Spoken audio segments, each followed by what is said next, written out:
রাতের স্বপ্নে ছেলে আমাকে বিয়ের শাড়ি পরিয়ে দিচ্ছিল গু। গত রাতে একটা অদ্ভুত স্বপ্ন দেখেছি। ছেলে আমাকে লাল বিয়ের শাড়ি পরিয়ে দিচ্ছে। আমার হাতে চুড়ি পরাচ্ছে, কপালে সিঁদুর দিচ্ছে। স্বপ্নে আমি প্রতিবাদ করতে যাচ্ছিলাম কিন্তু পারছিলাম না। ছেলে আমার কানে ফিসফিস করে বলছিল, মা, তুমি আজ আমার বউ হয়ে গেছ। স্বপ্ন থেকে জেগে উঠে দেখি ছেলে আমার বিছানার পাশে বসে আছে। আমার কপালে ঘাম। সে জিজ্ঞেস করল, মা, কি স্বপ্ন দেখছিলে? তুমি ঘুমের মধ্যে আমার নাম নিচ্ছিলে। আমি কিছু বলতে পারলাম না। সে আমার হাত ধরে বলল, মা, আমিও তোমার স্বপ্ন দেখেছি আজ রাতে। দেখেছি আমরা দুজন বিয়ে করেছি। কি সুন্দর স্বপ্ন ছিল। আমার মুখে কথা নেই। সে আরও বলল, স্বপ্নটা সত্যি হোক, মা। আমি তোমাকে ভালোবাসি, তোমাকে আমার স্ত্রী হিসেবে চাই। বিয়ে করো আমাকে। ভোরের আলো জানালা দিয়ে ঢুকছিল। আমার মনে হচ্ছিল স্বপ্ন আর বাস্তবের মধ্যে পার্থক্য কোথায়। এই গল্পটি সম্পূর্ণ শুনলে আপনাদের পানি অটোমেটিক বের হয়ে যাবে, সো যত দ্রুত সম্ভব হাতের কাছে টিস্যু নিয়ে বসে পড়ো। বিছানার চাদর যেন নষ্ট না হয় সেটা সম্পূর্ণ খেয়াল রাখার অনুরোধ জানিয়ে গল্পটি এখন শুরু করব। তার আগে সর্বশেষ অনুরোধ, দয়া করে এমন পানি বের করার গল্প নিয়মিত শুনতে আমাদের চ্যানেলটি সকলেই সাবস্ক্রাইব করুন। ধন্যবাদ। হ্যালো বন্ধুরা, আমার নাম মিতু আক্তার। আমার বয়স 39 বছর। আমার স্বামীর নাম রাহুল আক্তার, বয়স 51 বছর। আমাদের 2 সন্তান, রিয়াদ আর রিমি। রিয়াদ 21 বছর বয়সী, ভার্সিটিতে পড়ে। রিমি 14 বছর বয়সী, হাই স্কুলে যায়। আজকে যে ঘটনাটা বলবো সেটা আমার জীবনের সবচেয়ে রহস্যময় আর রোমাঞ্চকর অভিজ্ঞতা। এই ঘটনার পর থেকে আমার পরিবারে এমন সব অদ্ভুত জিনিস ঘটতে শুরু করল যেগুলো আজও আমি ভুলতে পারি না। সব শুরু হয়েছিল গত মাসের একটা বৃষ্টির রাতে। সেদিন আমার স্বামী রাহুল অফিসের কাজে ঢাকায় গিয়েছিল। রিমি তার বান্ধবীর বাসায় থাকার জন্য গেছে। ঘরে শুধু আমি আর রিয়াদ। রাত প্রায় 12টা বাজে। আমি ঘুমিয়ে পড়েছিলাম। হঠাৎ করে স্বপ্নে দেখি আমি একটা সাদা শাড়ি পরে আছি, আমার চারপাশে অনেক মানুষ। সবাই আমার দিকে তাকিয়ে আছে। তারপর দেখি রিয়াদ আমার সামনে এসে দাঁড়াল। তার হাতে একটা লাল শাড়ি। সে আমাকে বলল, মা, এই শাড়িটা পরো। আজ তুমি আমার বউ হবে গুই। স্বপ্নে আমি প্রতিবাদ করার চেষ্টা করছিলাম কিন্তু আমার গলা দিয়ে কোনো আওয়াজ বের হচ্ছিল না। রিয়াদ জোর করে আমাকে সেই লাল শাড়িটা পরিয়ে দিল। তারপর আমার কপালে সিঁদুর দিল, হাতে চুড়ি পরিয়ে দিল। আমি চিল্লাচিল্লি করার চেষ্টা করছিলাম কিন্তু কিছুই করতে পারছিলাম না। হঠাৎ করে ঘুম ভেঙে গেল। দেখি আমার কপালে অনেক ঘাম। হাত কাঁপছে। তাকিয়ে দেখি রিয়াদ আমার বিছানার পাশে চেয়ারে বসে আছে। আমাকে দেখে সে বলল, মা, তুমি কি স্বপ্ন দেখছিলে? তুমি ঘুমের মধ্যে আমার নাম নিচ্ছিলে গ। আমার গলা শুকিয়ে গেছে। কি বলবো বুঝতে পারছিলাম না। রিয়াদ আমার হাত ধরে বলল, মা, আমিও কিন্তু একটা স্বপ্ন দেখেছি আজ রাতে। দেখেছি আমরা দুজন বিয়ে করেছি। তুমি লাল শাড়ি পরেছ, আমি তোমার কপালে সিঁদুর দিয়েছি। কি সুন্দর স্বপ্ন ছিল। আমার মুখ থেকে কোনো কথা বের হল না। আমি শুধু তার দিকে তাকিয়ে রইলাম। রিয়াদ আরও কাছে এসে বলল, মা, স্বপ্নটা সত্যি হোক। আমি তোমাকে অনেক ভালোবাসি। তোমাকে আমার স্ত্রী হিসেবে চাই। আমাকে বিয়ে করো, মাই। আমার মাথা ঝিমঝিম করছিল। এটা কি বলছে রিয়াদ? সে তো আমার ছেলে। আমি তাকে বললাম, রিয়াদ, তুমি কি বলছ? আমি তো তোমার মা। রিয়াদ হেসে বলল, মা, স্বপ্নে তুমি আমার স্ত্রী ছিলে। আর আমি তোমার স্বামী। আমরা খুব সুখে ছিলাম। তুমি আমাকে অনেক ভালোবাসতে গু। ভোরের আলো জানালা দিয়ে ঢুকছিল। আমার মনে হচ্ছিল স্বপ্ন আর বাস্তবের মধ্যে পার্থক্য কি। আমি রিয়াদকে বললাম, তুমি এখন যাও, ঘুমাও। সকালে কথা হবে গু। কিন্তু রিয়াদ যেতে চাইল না। সে বলল, মা, আমি তোমার কাছেই থাকব। আমরা একসাথে ঘুমাবো গু। আমি ভয় পেয়ে গেলাম। এটা কি হচ্ছে? রিয়াদের আচরণ কেন এত অদ্ভুত হয়ে গেছে? আমি তাকে জোর করে তার রুমে পাঠিয়ে দিলাম। কিন্তু সারারাত আর ঘুম আসল না। পরের দিন সকালে রিয়াদ স্বাভাবিক আচরণ করল। যেন রাতের কিছুই মনে নেই। আমি ভাবলাম হয়তো আমার ভুল হয়েছে। কিন্তু পরের রাতে আবার একই ঘটনা ঘটল। স্বপ্নে দেখি আমি আর রিয়াদ একটা ছোট্ট ঘরে বসে আছি। রিয়াদ আমার পা টিপে দিচ্ছে। আমাকে বলছে, প্রিয়তমা, তুমি কত সুন্দর। আমি তোমাকে ছাড়া বাঁচতে পারব না গি। স্বপ্নে আমি বলছি, আমিও তোমাকে অনেক ভালোবাসি রিয়াদ। তুমি আমার জীবন। ঘুম ভেঙে দেখি রিয়াদ আবার আমার পাশে বসে। সে আমার হাত ধরে আছে। আমি চমকে উঠলাম। রিয়াদ বলল, মা, আমি আবার সেই স্বপ্ন দেখেছি। আমরা দুজন স্বামী-স্ত্রী হয়েছি। তুমি আমার খুব যত্ন নিয়েছ গু। আমি ভয়ে কাঁপতে লাগলাম। এটা কি হচ্ছে আমাদের সাথে? কেন আমরা দুজনে একই স্বপ্ন দেখছি? তৃতীয় রাতে ঘটনা আরও ভয়ঙ্কর হল। এবার স্বপ্নে দেখি আমি আর রিয়াদ একটা বিছানায় শুয়ে আছি। রিয়াদ আমাকে জড়িয়ে ধরে আছে। আমি তার বুকে মাথা রেখে শুয়ে আছি। আমরা দুজনে খুব খুশি। ঘুম ভাঙার পর দেখি রিয়াদ সত্যিই আমার পাশে শুয়ে আছে। আমাকে জড়িয়ে ধরে আছে। আমি চিল্লার করে উঠে বসলাম। রিয়াদও জেগে গেল। সে বলল, মা, কি হয়েছে? তুমি কেন চিল্লাচ্ছ? আমি বললাম, তুমি আমার বিছানায় কেন শুয়েছ? রিয়াদ অবাক হয়ে বলল, মা, আমি জানি না। আমি তো আমার রুমে ঘুমিয়েছিলাম। কিভাবে এখানে এলাম মনে নেই গি। আমি রিয়াদকে তার রুমে পাঠিয়ে দিলাম। কিন্তু এই ঘটনা আমাকে খুবই চিন্তিত করে তুলল। পরের দিন আমি আমার এক বান্ধবী সুমির সাথে কথা বললাম। সে একজন মনোবিদ। আমি তাকে সব কিছু খুলে বললাম। সুমি আমার কথা শুনে বলল, মিতু, এটা খুবই অস্বাভাবিক। তোমার রিয়াদের মধ্যে হয়তো কোনো মানসিক সমস্যা দেখা দিয়েছে। অথবা তোমাদের বাড়িতে কোনো অদ্ভুত শক্তি কাজ করছে গি। আমি বললাম, অদ্ভুত শক্তি মানে কি সুমি? সুমি বলল, মানে হলো হয়তো কোনো ভূতপ্রেত বা জিনপরি তোমাদের বাড়িতে আছে। সেই জন্য এমন হচ্ছে গু। আমি ভয় পেয়ে গেলাম। আমি বললাম, তাহলে এখন কি করব? সুমি বলল, তুমি একজন পীর সাহেবের কাছে যাও। তিনি তোমাদের সাহায্য করতে পারবেন গু। আমি সুমির কথা অনুযায়ী পরের দিন একজন পীর সাহেবের কাছে গেলাম। তার নাম হাকিম সাহেব। তিনি একজন বয়স্ক লোক। আমি তাকে সব কিছু বললাম। হাকিম সাহেব আমার কথা শুনে বললেন, বিবি, তোমার বাড়িতে একটা জিন আছে। সেই জিন তোমার ছেলের উপর প্রভাব বিস্তার করেছে। এই জন্য এমন হচ্ছে গু। আমি জিজ্ঞেস করলাম, তাহলে এখন কি করব? হাকিম সাহেব বললেন, তুমি আমার সাথে তোমার বাড়িতে চলো। আমি সেই জিনকে তাড়িয়ে দেব গু। আমি হাকিম সাহেবকে নিয়ে বাড়ি গেলাম। সেদিন সন্ধ্যাবেলা হাকিম সাহেব আমাদের বাড়িতে একটা বিশেষ পূজা করলেন। তিনি অনেক মন্ত্র পড়লেন, ধূপ জ্বালালেন। তারপর বললেন, বিবি, এখন সব ঠিক হয়ে যাবে। আর কোনো সমস্যা হবে না গি। কিন্তু হাকিম সাহেব চলে যাওয়ার পর সেই রাতেই আবার একই ঘটনা ঘটল। এবার স্বপ্নে দেখি আমি আর রিয়াদ একটা বিয়ের অনুষ্ঠানে আছি। সবাই আমাদের বরকে গার্লফ্রেন্ড বলে সম্বোধন করছে। আমি সাদা বেনারসি শাড়ি পরেছি, রিয়াদ সাদা পাঞ্জাবি পরেছে। ঘুম ভাঙার পর দেখি রিয়াদ আমার কপালে হাত রেখে আছে। আমাকে দেখে সে বলল, মা, আমি আবার সেই স্বপ্ন দেখেছি। আমরা বিয়ে করেছি। সবাই আমাদের শুভেচ্ছা জানিয়েছে গি। আমি বুঝতে পারলাম হাকিম সাহেবের চিকিৎসা কাজ করেনি। এই সমস্যার অন্য কোনো সমাধান খুঁজতে হবে। পরের দিন আমি রিয়াদের বাবা রাহুলকে সব কিছু বললাম। রাহুল প্রথমে আমার কথা বিশ্বাস করল না। সে বলল, মিতু, তুমি হয়তো বেশি চিন্তা করছ। ছেলেটার বয়স হয়েছে, এই জন্য এমন আচরণ করছে গি। কিন্তু সেই রাতে রাহুল নিজে দেখল রিয়াদ তার ঘুমের মধ্যে হেঁটে আমার রুমে চলে গেছে। রাহুল তাকে দেখতে গেল। দেখে রিয়াদ আমার বিছানায় শুয়ে আমাকে জড়িয়ে ধরে ঘুমাচ্ছে। রাহুল রিয়াদকে ধাক্কা দিয়ে জাগাল। রিয়াদ জেগে উঠে অবাক হয়ে বলল, আব্বু, আমি এখানে কিভাবে এলাম? আমি তো আমার রুমে ঘুমিয়েছিলাম গি। রাহুল বুঝতে পারল বিষয়টা সত্যিই গুরুতর। পরের দিন সে রিয়াদকে নিয়ে একজন ডাক্তারের কাছে গেল। ডাক্তার রিয়াদের মানসিক অবস্থা পরীক্ষা করে বললেন, এই ছেলের কোনো মানসিক সমস্যা নেই। এটা অন্য কিছু গু। আমরা আরও কয়েকজন ডাক্তারের কাছে গেলাম। কিন্তু সবাই একই কথা বলল। একদিন আমার এক প্রতিবেশী আন্টি বলল, তোমাদের বাড়ির আগের মালিক সম্পর্কে কিছু জানো? আমি বললাম, না, কিছু জানি না গি। আন্টি বলল, এই বাড়িতে আগে একটা মা আর ছেলে থাকত। ছেলের বাবা মারা যাওয়ার পর মা আর ছেলে একসাথে থাকত। কিন্তু ছেলে তার মায়ের সাথে অস্বাভাবিক সম্পর্ক গড়ে তুলেছিল। পাড়ার সবাই জানত, কিন্তু কেউ কিছু বলত না গি।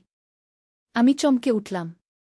আন্টি আরও বলল, একদিন সেই ছেলে আর তার মা বিষ খেয়ে আত্মহত্যা করেছে। তারপর থেকে এই বাড়ি বিক্রি হয়ে গেছে গি। আমি বুঝতে পারলাম এই বাড়িতে সেই মাছেলের আত্মা এখনও ঘুরে বেড়াচ্ছে। তারা আমার আর রিয়াদের উপর প্রভাব বিস্তার করছে। আমি রাহুলকে সব কিছু বললাম। আমরা সিদ্ধান্ত নিলাম যে আমরা এই বাড়ি ছেড়ে অন্য কোথাও চলে যাব। কিন্তু বাড়ি ছাড়ার আগের রাতে একটা ভয়ঙ্কর ঘটনা ঘটল। সেই রাতে আমি স্বপ্নে দেখি একটা মহিলা আমার সামনে এসে দাঁড়িয়েছে। তার চেহারা খুবই ভয়ঙ্কর। চুলগুলো এলোমেলো, চোখ লাল। সে আমাকে বলল, তুমি আমার জায়গা দখল করেছ। এই বাড়ি আমার। তোমার ছেলে আমার ছেলের জায়গা নিয়েছে গি। আমি স্বপ্নে বলার চেষ্টা করলাম, আমি আপনার কোনো ক্ষতি করিনি। আমাদের ছেড়ে দিন ঘু। কিন্তু সেই মহিলা বলল, না, আমি তোমাদের ছাড়ব না। তুমি আর তোমার ছেলে আমাদের মতো হয়ে যাবে গি। ঘুম ভাঙার পর দেখি রিয়াদ আমার বুকে মুখ লুকিয়ে কাঁদছে। আমি তাকে জিজ্ঞেস করলাম, কি হয়েছে রিয়াদ? রিয়াদ বলল, মা, আমি একটা ভুতুড়ে স্বপ্ন দেখেছি। একটা ভূত আমাকে বলছিল আমি তার ছেলের মতো হয়ে যাব। আমি খুব ভয় পেয়েছি। আমি রিয়াদকে বুকে জড়িয়ে ধরলাম। আমি বুঝতে পারলাম সেই আত্মারা আমাদের উপর আরও শক্তিশালী প্রভাব বিস্তার করছে। সেই রাতেই আমরা বাড়ি থেকে বের হয়ে গেলাম। আমার এক আত্মীয়ের বাড়িতে গিয়ে উঠলাম। কিন্তু আশ্চর্যের বিষয় হল, আমরা সেই বাড়ি ছেড়ে আসার পরও রিয়াদের অদ্ভুত আচরণ বন্ধ হল না। সে এখনও মাঝে মাঝে ঘুমের মধ্যে হেঁটে আমার কাছে চলে আসে। স্বপ্নে আমাদের দুজনের বিয়ে হওয়ার কথা বলে। আমি বুঝতে পারলাম যে এই সমস্যা শুধু বাড়ির জন্য নয়। সেই আত্মারা আমাদের সাথে লেগে গেছে। এখন প্রায় 6 মাস হয়ে গেছে। আমরা অনেক জায়গায় গিয়েছি, অনেক পীর-ফকিরের কাছে গিয়েছি। কিন্তু কোনো সমাধান পাইনি। রিয়াদ এখন আগের চেয়েও বেশি অদ্ভুত আচরণ করে। সে আমার সামনে এমন কথা বলে যা একজন ছেলের তার মায়ের কাছে বলার কথা নয়। সে বলে, মা, আমি তোমাকে বিয়ে করব। আমরা একসাথে খুশি থাকব।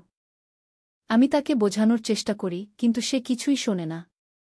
গত সপ্তাহে একটা নতুন ঘটনা ঘটেছে। রিমি এখন বলে যে সেও অদ্ভুত স্বপ্ন দেখছে। সে বলে স্বপ্নে দেখে আমি আর রিয়াদ বিয়ে করেছি। আর সে আমাদের মেয়ে। এখন আমি খুবই চিন্তিত। এই সমস্যা আমার পুরো পরিবারকে ধ্বংস করে দিচ্ছে। রাহুল এখন আমার থেকে দূরে থাকে।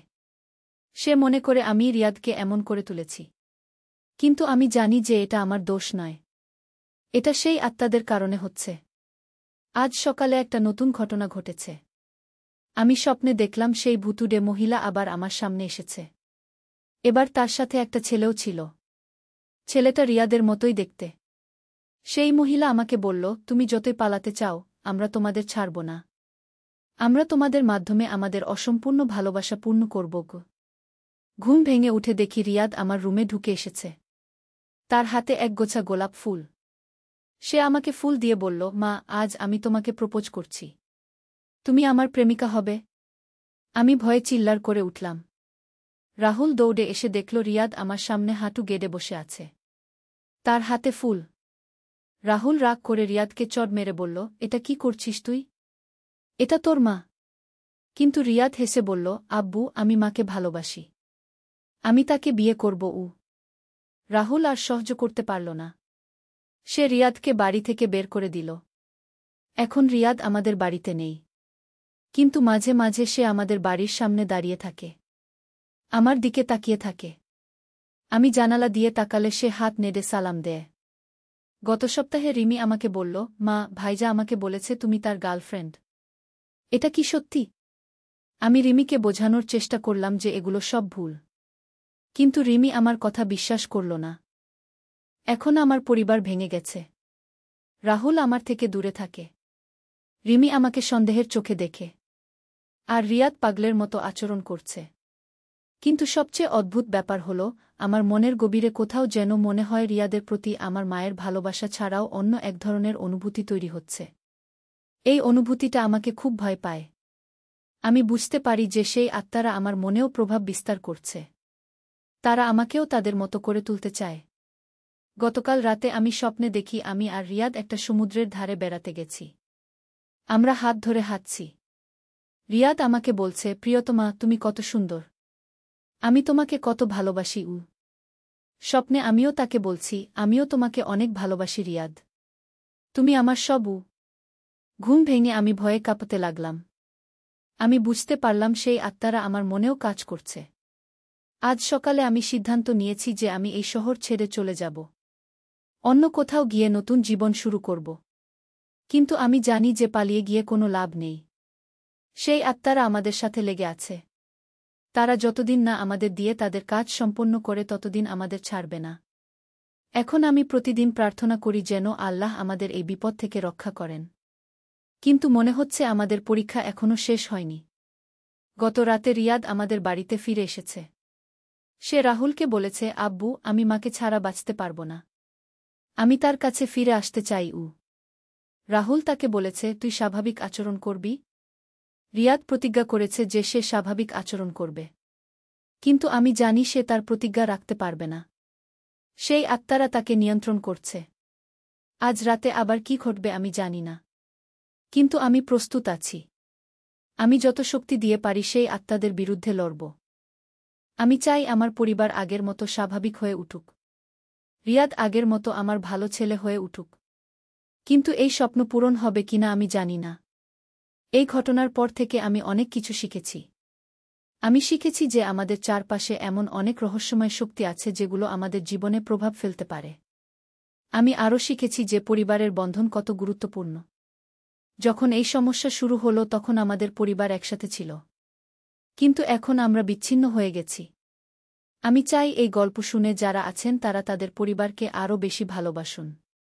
কারণ পরিবারই আমাদের সবচেয়ে বড় সম্পদ। এখনও আমাদের এই সমস্যার সমাধান হয়নি। কিন্তু আমি আশা রাখি যে একদিন আমরা এই সমস্যা থেকে মুক্তি পাব। এই গল্পটা এখানেই শেষ করছি। আপনারা সবাই আমাদের জন্য দোয়া করবেন যেন আমাদের পরিবার আগের মতো হয়ে উঠে। ধন্যবাদ। নূরের আলো একটি সম্পূর্ণ ইসলামিক কাহিনী। প্রথম অধ্যায়, শুরুর গল্প। মধ্যযুগের বাগদাদ শহরে হাসান নামে এক যুবক বাস করত। তার বাবা ছিলেন একজন বিখ্যাত আলেম এবং মা ছিলেন অত্যন্ত ধর্মপরায়ণ। কিন্তু হাসান ছিল সম্পূর্ণ বিপরীত। সে দিনরাত বন্ধুদের সাথে আমোদ-প্রমোদে মত্ত থাকত, নামাজ পড়ত না, কোরআন তেলাওয়াত করত না।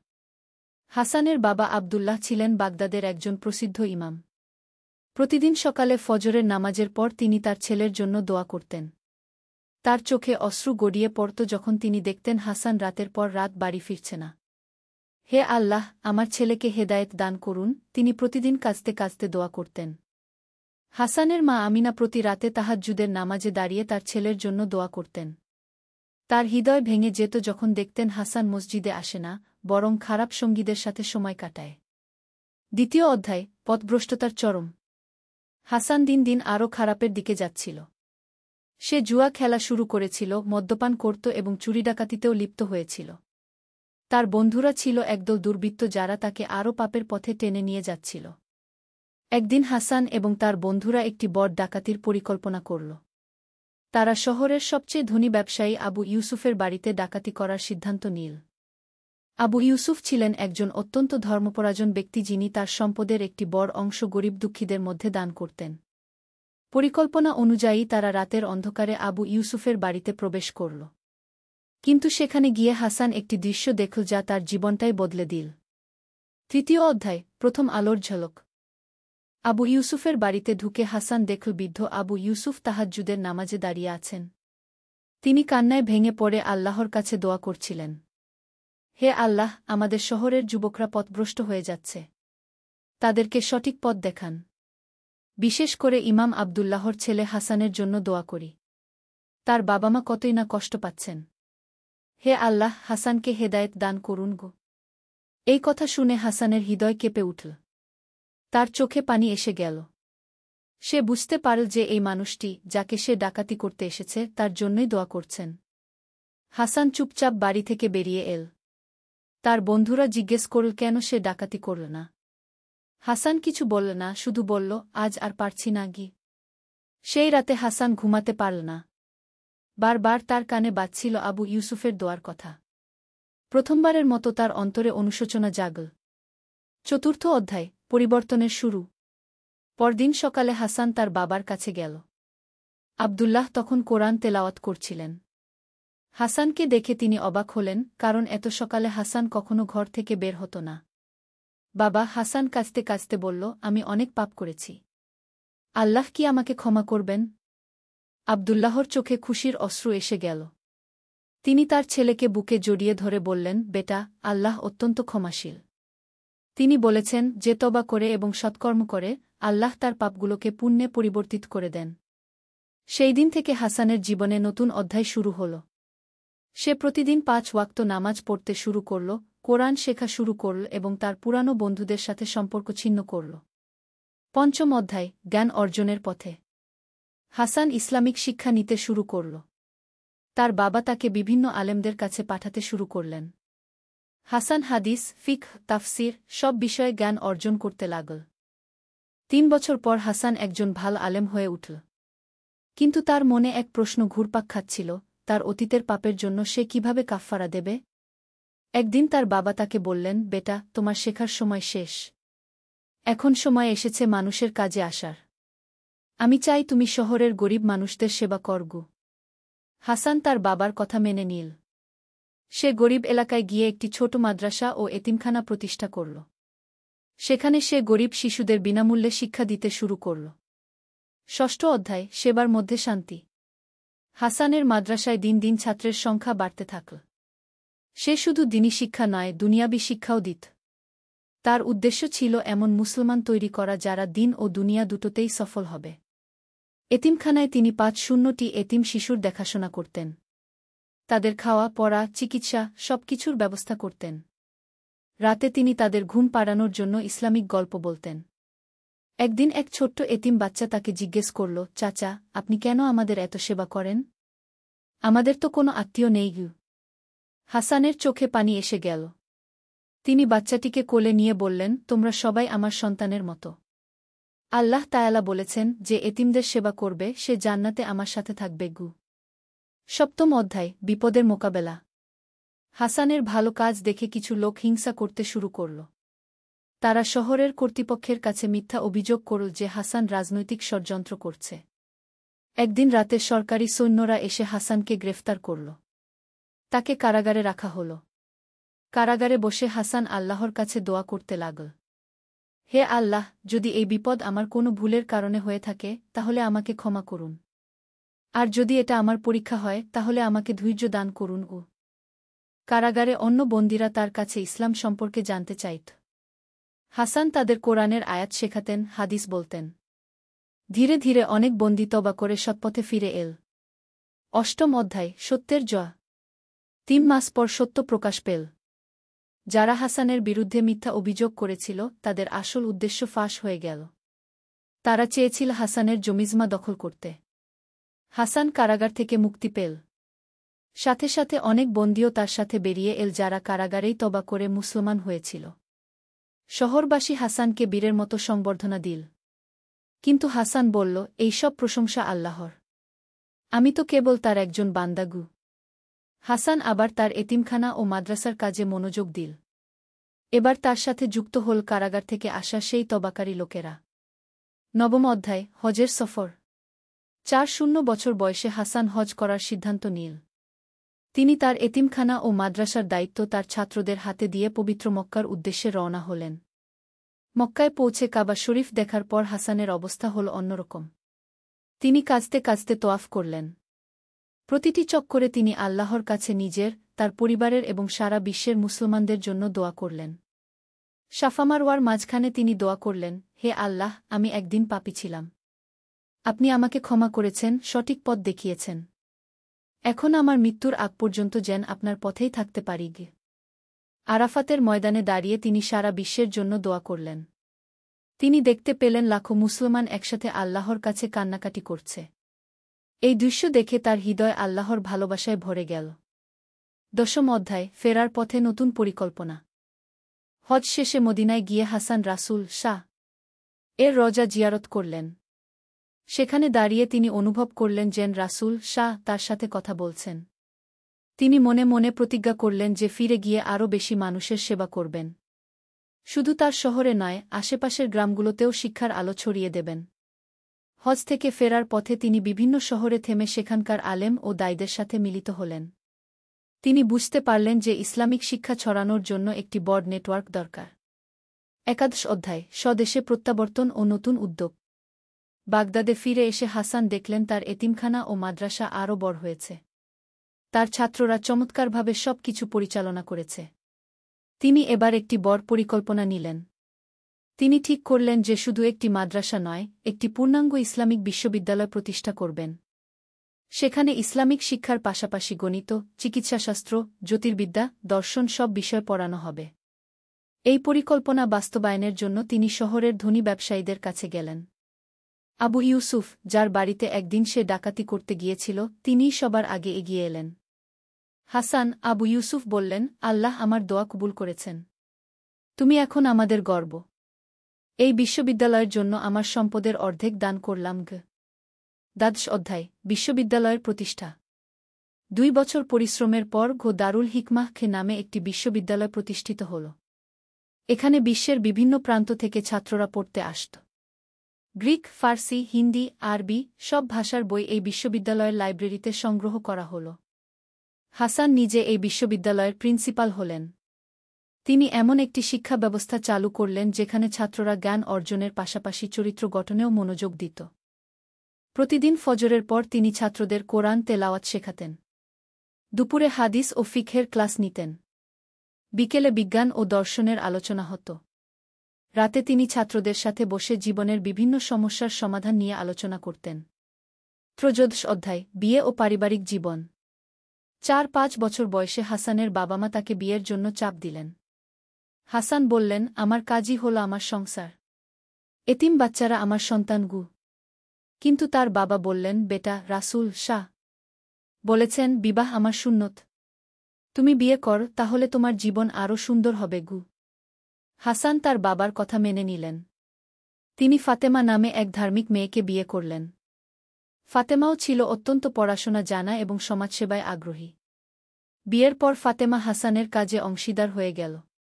তিনি মেয়েদের জন্য আলাদা মাদ্রাসা খুললেন। সেখানে মেয়েরা ইসলামিক শিক্ষার পাশাপাশি সেলাই, রান্না, চিকিৎসাবিদ্যার প্রাথমিক জ্ঞান শিখত। হাসান ও ফাতেমার 3টি সন্তান হল, 2 ছেলে ও 1 মেয়ে। তারা সবাই বাবা মায়ের মতো ধার্মিক ও পড়াশোনায় ভালো হয়ে বড় হল। চতুর্দশ অধ্যায়, সমাজ সংস্কার। হাসান দেখতে পেলেন সমাজে অনেক কুসংস্কার ও অন্যায় রয়েছে।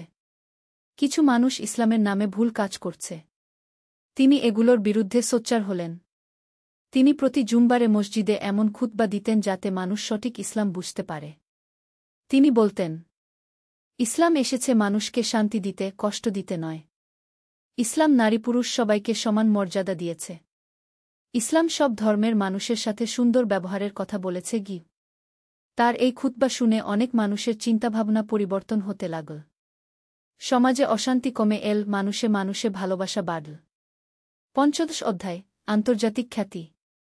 হাসানের বিশ্ববিদ্যালয়ের খ্যাতি ছড়িয়ে পড়ল পৃথিবীর বিভিন্ন প্রান্তে। ইউরোপ, আফ্রিকা, এশিয়ার বিভিন্ন দেশ থেকে ছাত্ররা এখানে পড়তে আসতে লাগল। এমনকি অনেক অমুসলিম ছাত্রও এই বিশ্ববিদ্যালয়ে ভর্তি হল। বিভিন্ন দেশের রাজা বাদশাহরা হাসানের কাছে চিঠি পাঠিয়ে তাদের দেশেও এমন বিশ্ববিদ্যালয় প্রতিষ্ঠার অনুরোধ করতে লাগলেন। হাসান তার শিষ্যদের বিভিন্ন দেশে পাঠিয়ে সেখানে শিক্ষা প্রতিষ্ঠান স্থাপনে সাহায্য করলেন। একদিন বাইজেন্টাইন সম্রাট একটি প্রতিনিধিদল পাঠালেন হাসানের সাথে দেখা করতে। তারা বলল, আমরা শুনেছি আপনার বিশ্ববিদ্যালয়ে সব ধর্মের মানুষ একসাথে পড়াশোনা করে। এটা কিভাবে সম্ভব? হাসান উত্তর দিলেন, ইসলাম আমাদের শিখিয়েছে যে জ্ঞানার্জনের ক্ষেত্রে কোনো ভেদাভেদ নেই। আল্লাহ তায়ালা বলেছেন, তোমরা জ্ঞান অর্জন কর, চাই তার জন্য চীন দেশে যেতে হয়, জ্ঞান সবার জন্য, সব ধর্মের মানুষের জন্য। প্রতিনিধিদলের নেতা অবাক হয়ে জিজ্ঞেস করল, কিন্তু ধর্মীয় বিরোধ হয় না? না, হাসান হেসে বললেন, কারণ আমরা জ্ঞানের আলোচনা করি, বিতর্ক করি না। আমরা একে অপরের কাছ থেকে শিখি। ইসলাম আমাদের শিখিয়েছে যে লা ইকরাহা ফিদ দ্বীন, ধর্মে কোনো জবরদস্তি নেই। ষোড়শ অধ্যায়, বার্ধক্য ও জীবনের শেষ পর্যায়ে। 6 বছর বয়সে হাসান ধীরে ধীরে তার দায়িত্ব তার ছেলেদের ও শিষ্যদের হাতে ছেড়ে দিতে শুরু করলেন। তিনি বুঝতে পারছিলেন যে তার জীবনের সন্ধ্যা নেমে আসছে। তিনি এখন বেশিরভাগ সময় ইবাদত বন্দেগীতে কাটাতেন। প্রতিদিন তাহাজ্জুদ নামাজের পর তিনি দীর্ঘ সময় দোয়া করতেন, নিজের জন্য, পরিবারের জন্য, ছাত্রদের জন্য এবং পুরো উম্মতের জন্য। একদিন তিনি তার ছেলেদের ডেকে বললেন, তোমাদের কাছে আমার কিছু কথা আছে। আমি জানি না আর কতদিন তোমাদের মাঝে থাকব। বড় ছেলে আহমদ বলল, বাবা, এসব কথা বলবেন না। আল্লাহ আপনাকে দীর্ঘ জীবন দান করুন গো। হাসান বললেন, বেটা, মৃত্যু তো সত্য। এ থেকে পালানোর কোনো উপায় নেই। আমি চাই তোমরা আমার কাজ এগিয়ে নিয়ে যাও। মানুষের সেবা কর, জ্ঞান বিতরণ কর, আল্লাহর পথে চলব। সপ্তদশ অধ্যায়, শেষ হজ। ৬-৫ বছর বয়সে হাসান আবার হজ করার ইচ্ছা প্রকাশ করলেন। তার পরিবার ও শিষ্যরা বলল, আপনার শরীর এখন দুর্বল। এত দূরের সফর করবেন কিভাবে? হাসান বললেন, হয়তো এটাই আমার শেষ হজ। আল্লাহর ঘর দেখার জন্য আমার হৃদয় ব্যাকুল হয়ে আছে গু।